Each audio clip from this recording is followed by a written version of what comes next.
Charger 22. And I got CCI Mini Mag. It's the 40 grain stuff. Send that down. See how that likes it.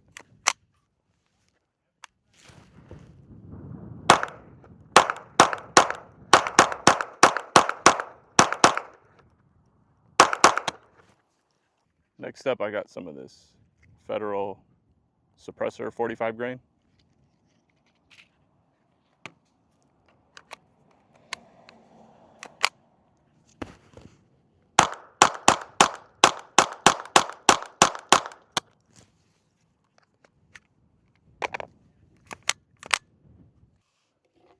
Next up, I got some standard velocity. Typically, this thing does not like that ammo. It usually likes stuff that's copper plated. We'll see how this runs.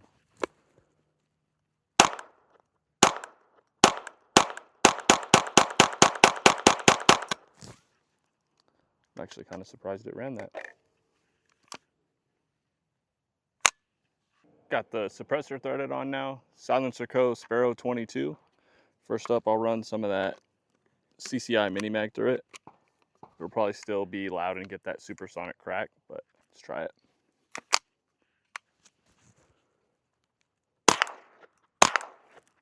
Oh yeah.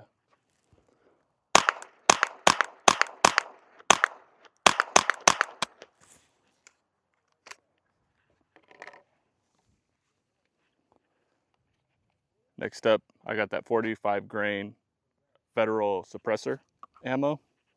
Should be a lot quieter.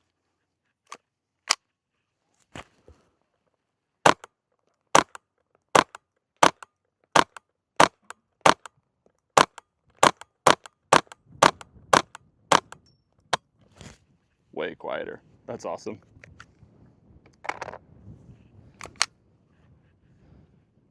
Then last up, I got that standard velocity.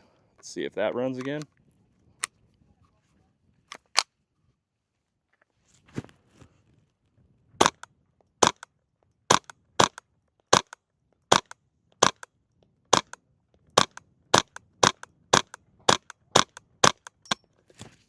Ran pretty good.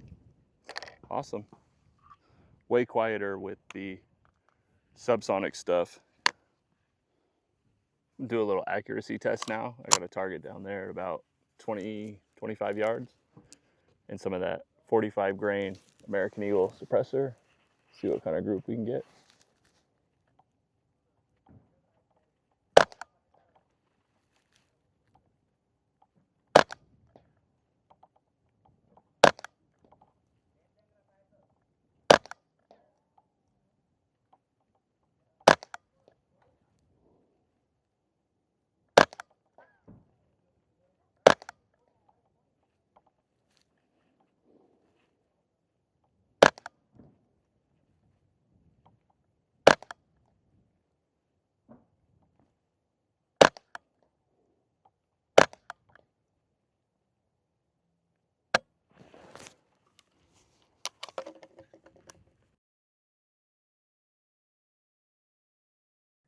This is the Ruger Charger 22.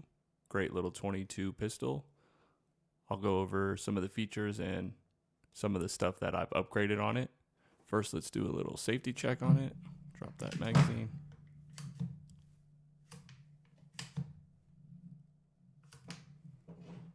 And we're clear. Starting at the back, I got an SB Tactical brace on it. It's got the Picatinny interlock right here. And then on the top of the right here is going to be made out of aluminum, so it's not made out of plastic. The pistol grip that I've got on here is a Die-Free Co. These are great for smaller setups like this because the angle is more vertical, so it's easier on your wrist, which is nice. I've wrapped mine in some tape because they are a little thin, and I've got decent-sized hands, so I just like the grip to be a little thicker. Up top, I've got a Banshee 1-4 by Monstrum. I think this is awesome for 22s because you don't need to really go out that too far with these, but my eyes are kind of bad, so it does help stretching it out a little bit and being more precise. Another upgrade that I've got on here is the bolt. I changed it out to a kid bolt, and then the charging handle as well is going to be an upgraded kid charging handle. It sticks out a little further. I've had some issues with this feeding lead round nose bullets. Anything that's been plated seems to feed flawlessly, but the lead round nose stuff, I was having feeding issues for a while, and all of a sudden, like the last time I took it out to the range for this video, it seemed to feed them fine, which was weird. So I would prefer to run standard velocity like the lead round nose stuff if I can. I've just had to find subsonic stuff for shooting suppressed with that was copper plated, like that American Eagle that I had. Trigger's pretty good on this thing. You can upgrade it if you want. The BX trigger, I've heard good things about that. And then you've got your safety here, so just a cross bolt safety. Got your magazine release here, kind of AK style. And then get a little rock and lock on the magazines. This one's got an 8-inch barrel. I wish it was a little bit shorter. I would have preferred a 6-inch barrel just to kind of help shooting it suppressed. I think the extra couple inches on the barrel makes things go a little supersonic that could be subsonic and not get that crack if the barrel was a little shorter. So in the future, I'll probably upgrade this to one of the kids' 6-inch barrels. And then it's got a thread protector on it, and it is 1/2 by 28 threaded for all your standard 22 suppressors. It's got the bipod mount. If you, for whatever reason, want to put a bipod on it, feel free. This thing folded up is extremely compact. This thing would easily fit in a backpack, which I've done before. And I like how compact you can make it with a folding brace on top. I really like the charger compared to the M&P, which is a great gun, the M&P 1522. But the reason why I like this is because I would trust it more. The magazines on these, they have the metal, I think it's like cast aluminum or something on the top. But just having metal feed lips compared to a lot of 22s, they have the polymer feed lips on the magazines. Like, I wouldn't be concerned having these loaded and leaving them that way. Polymer magazines, there's no way I would leave them stored with ammo in them, just because I would be worried about the feed lips separating and potentially ruining the magazine. So that's definitely a big pro for this, is the metal feed lips on the magazine. Also, these are extremely customizable. There's tons of aftermarket support for 1022s and tons of companies making different triggers, barrels that you can install. This will take any AR-15 pistol grips.